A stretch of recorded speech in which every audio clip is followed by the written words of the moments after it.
দ্রৌপদীর 5 স্বামী হওয়ার পেছনে দুটি প্রধান কারণ উল্লেখ করা হয়।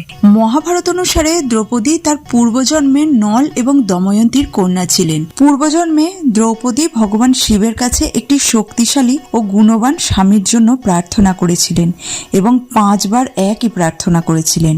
শিব তাকে বর দেন যে বর্তমান জন্মে তিনি 5 জন মহাসুর ও মহাগুণী স্বামী পাবেন। এই কারণেই দ্রৌপদী পাণ্ডবদের সকলের স্ত্রী হন।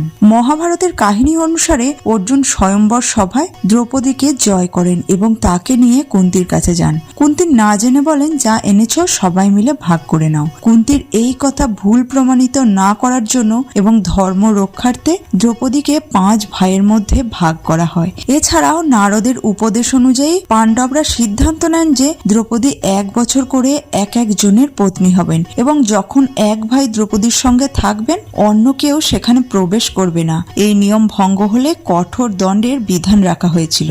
শিবের বর অনুযায়ী দ্রৌপদীর 5 জন স্বামী পান। কুন্তির অনিচ্ছাকৃত আদেশ পালন করতে গিয়েও পাণ্ডবরা দ্রৌপদীকে ভাগ করেন।